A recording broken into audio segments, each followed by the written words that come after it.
অন্তর্বর্তীকালীন সরকারের প্রধান উপদেষ্টার জন্য মনোনীত ডক্টর ইউনূস দেশবাসীর উদ্দেশ্যে একটি বার্তা দিয়েছেন। চিকিৎসার জন্য বর্তমানে ফ্রান্সের রাজধানী প্যারিসে আছেন তিনি। বৃহস্পতিবার দেশে ফিরবেন। তিনি আসার পর অন্তর্বর্তীকালীন সরকার গঠন করা হবে। এদিকে বৃহস্পতিবার রাত 8টায় অন্তর্বর্তীকালীন সরকারের শপথ অনুষ্ঠিত হতে পারে বলে জানিয়েছেন সেনাবাহিনী প্রধান জেনারেল ওয়াকারুজ্জামান। এছাড়া শ্রম আইন লঙ্ঘনের অভিযোগে দায়ের করা মামলায় নোবেলজয়ী ডক্টর ইউনূসের 6 মাসের সাজা বাতিল করেছেন শ্রম আপিল ট্রাইব্যুনাল। বুধবার দুপুরে ইউনূস সেন্টারের পক্ষ থেকে ডক্টর মোহাম্মদ ইউনূসের একটি বক্তব্য গণমাধ্যমে পাঠানো হয়েছে। সরকার পতনের আন্দোলনে নেতৃত্ব দেয়া ছাত্র নেতাদের পাশাপাশি দেশের আপামর জনসাধারণকে অভিনন্দন জানান ডক্টর মোহাম্মদ ইউনূস।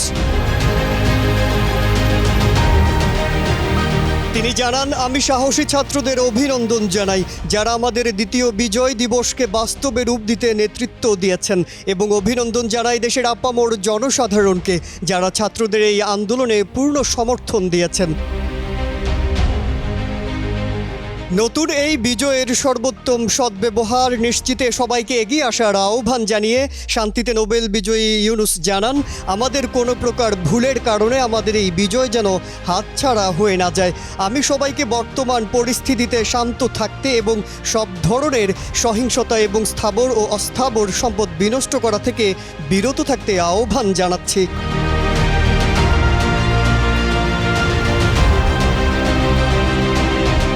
ছাত্র দল মত নির্বিশেষে সবাইকে শান্ত থাকার জন্য অনুরোধ জানিয়ে মোহাম্মদ ইউনূস বলেছেন, আমাদের প্রিয় এই সুন্দর ও বিপুল সম্ভাবনাপূর্ণ দেশটিকে আমাদের নিজেদের ও পরবর্তী প্রজন্মের জন্য রক্ষা করা এবং একে এগিয়ে নিয়ে যাওয়াই এখন আমাদের প্রধান কাজ। একটি নতুন পৃথিবী বিনির্মাণে আমাদের তরুণেরা প্রস্তুত। সব ধরনের সহিংসতা থেকে বিরত থাকার আহ্বান জানিয়ে ইউনূস জানান, সহিংসতা আমাদের সবারই শত্রু। অনুগ্রহ করে শত্রু সৃষ্টি করবেন না। সবাই শান্ত থাকুন এবং দেশ পুনর্গঠনে এগিয়ে আসুন। অনুগ্রহ করে নিজে শান্ত থাকুন এবং আপনার আশেপাশের সবাইকে শান্ত থাকতে সহায়তা করুন। এদিকে ঢাকার উদ্দেশ্যে রওনা দিয়েছেন শান্তিতে নোবেল জয়ী অর্থনীতিবিদ অধ্যাপক ডক্টর ইউনূস। বুধবার ফ্রান্সের প্যারিস বিমানবন্দর থেকে রওনা দেন তিনি। বৃহস্পতিবার দুপুরের দিকে তার ঢাকায় পৌঁছানোর কথা রয়েছে। এমিরেটস এয়ারলাইন্সের একটি ফ্লাইটে দুপুর 2:10 ঢাকার হজরত শাহজালাল আন্তর্জাতিক বিমানবন্দরে পৌঁছানোর কথা রয়েছে তার। মাজহারুল আলম, কালের কণ্ঠ।